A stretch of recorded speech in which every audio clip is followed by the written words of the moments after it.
नमस्कार, मेरा नाम शिवम सिंह है और आप अभी देख रहे हैं हम सफल लाइव न्यूज। अभी हमारे साथ में भोजपुरी के उभरता हुआ कलाकार सुपरस्टार गायिका हमारे साथ में जुड़ चुकी है सृष्टि भारती जी। सीधा सीधा मिलाते हैं आज के उभरता हुआ कलाकार जो कि भोजपुरी इंडस्ट्री में दर्जनों हिट गाना दी है, लगातार हिट पर हिट इनका गाना हो रहा है और भोजपुरी के लगभग में पवन खेसारी के बाद में सबके साथ में गाना ये गा भी चुकी है। तो सीधा सीधा मिलाते हैं सृष्टि भारती जी से कि कैसी हैं।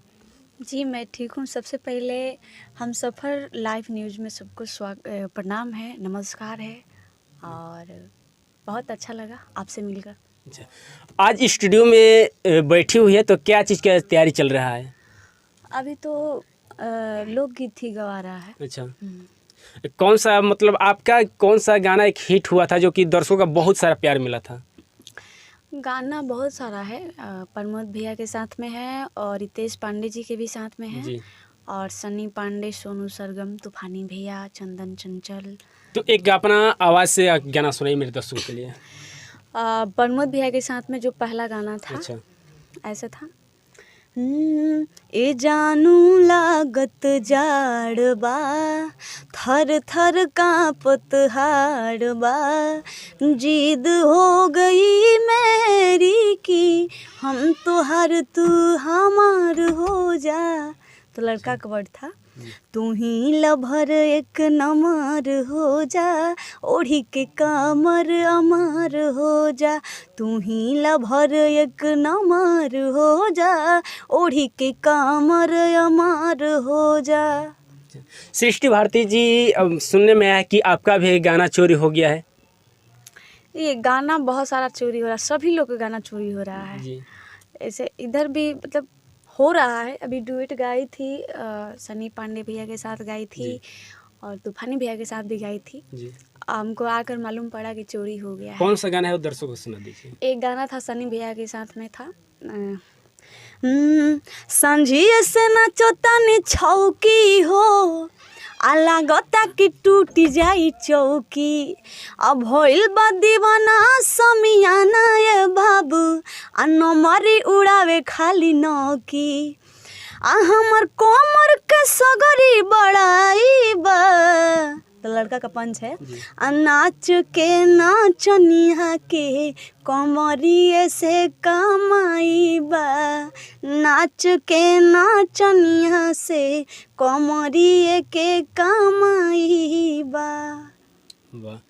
सृष्टि भारती जी, अक्सर देखा जाए तो लोग कहते हैं कि भोजपुरी इंडस्ट्री में अश्लील ज़्यादा है, तो अश्लील को लेकर क्या कहिएगा आप?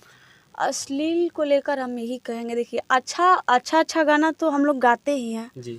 सभी का अपना अपना चैनल है, चाहे अदर भी चैनल पर गाना देख लीजिएगा। जितना हम लोग भक्ति गाते हैं जी। अच्छा गाना पर जितना व्यू नहीं जाता है उतना अश्लीलता पर जाता है। जी। तो इसका मतलब जनता अश्लील ही खोज रही है। अच्छा। वो सपोर्ट कर रही है, सुन रही है, तभी तो हम लोग दे रहे हैं। इसमें हम लोग को कोई गलती नहीं है। अच्छा, मतलब अपना गलती बात चाल ये है कि अश्लील पर हम लोग गाते हैं लेकिन दर्शक वही अश्लील गाना ही सुनते हैं, इसके वजह से आप लोग भी गाते हैं। तो अपना भी रोजी रोटी चलाना है इसके वजह से। हम लोग का यही रोजी रोटी है। अच्छा। तो मानकर चलिए, अच्छा गाना गा रहे हैं उसका व्यू नहीं जा रहा है और अश्लीलता गा रहे हैं तो उसका व्यू जा रहा है।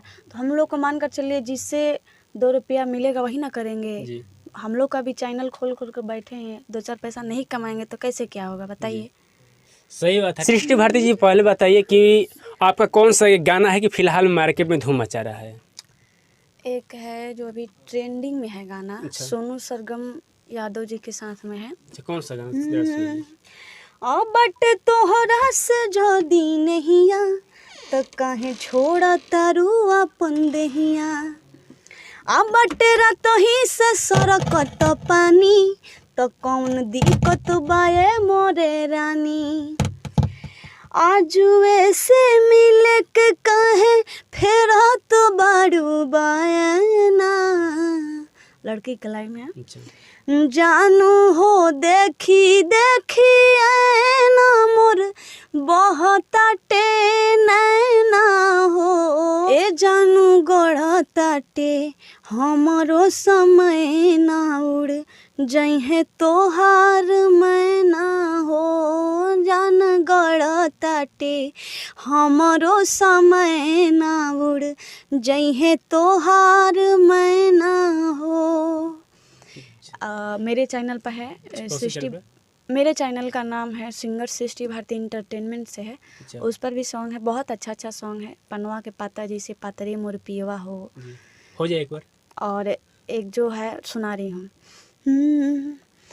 मारे नदिया तना बलम जी, मारे नदिया तना हो, मारे नदिया तना बलम जी, मारे नदिया तना हो। काल से अलग बनायब खाना बलम जी, मारे नदिया ताना हो। काल से अलग बनायब खाना बलम जी, मारे नदिया ताना।